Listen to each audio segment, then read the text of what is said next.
Whenever I'm in the hospital, I do this thing where if I only had one day left to live, how would I live? What would I do? What would I not do? And my do word is awe, AWE. That if it was my last 5-second breath, what would I say? What would I do? And it was be ah. That was a great game. Ah, that was a great dance. And it's a huge exhale. So one of the things I said that I would do if today was my last is that I would inspire others. I would show them their beauty, and I would tell them their beauty only if they were open to it. And here at the hospital, some of the people I could see their faces, some I wouldn't. And I would ask them if I could tell them the superpowers, to remind them of who they are, to remind them of their magic. And the generation that is right now in their 20s, they aren't lost. They're just a different wave of volunteers, and they actually hold the secret to our healing.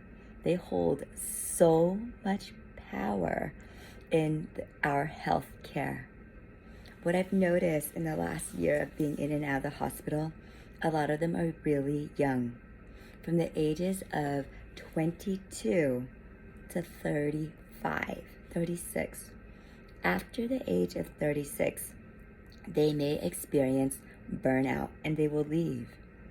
But if they find the inspiration and their why and to do it things differently, they actually hold the harmony for the energetics and the physical realm of healing. Yeah. So in face reading, there are certain features that highlight things. There's 3 features for everything: spiritual, emotional, and physical. A lot of them, I have noticed, have smaller ears. Smaller ears placed higher. Smaller ears placed higher. Smaller ears mean that they live presently. Longer ears are more longevity. The older volunteers of the 3 waves, according to Dolores Cannon, will have those longer ears. But these youngins are here for a reason. They chose to be here. They get information in really quickly, intuitively. They live for the moment, and the information comes into them at light speed. So what happens with this generation? They came in with a different DNA code. They are faster. However, they need to learn to filter it and regulate their dilation, not their disorder. And they really do intuitively get another 6th sense. And if they can learn to harness this power, this patience, and this information, they hold the key to our healthcare, and they will have huge breakthroughs. They're not lost. And all of them will be diagnosed autistic, ADHD. It's because information comes in so quickly. They just need to learn how to process this. So, a young gal yesterday took my blood, and she didn't do the right one, and so she had to redo it.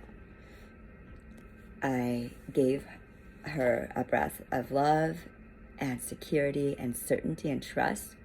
Then afterwards, I asked her if it was okay for me to share something. And she was open to it. She's got this great forehead that's a little bit smaller, and it goes in like this, and it goes very sharply here. This goes into her marriage zone and also her confidence. And I asked her to examine the relationship she has with her mother, and that she so wants to be loved, lovable. But if she can learn to harness this and understand that she is already lovable and to trust in herself, then she will find the exact way to do things, and that she won't attract the wrong person in constantly one relationship after another to be lovable. She started crying. And then I said that if you do, though, you will be such a magnet, and you are lovable, and you will understand your real superpowers.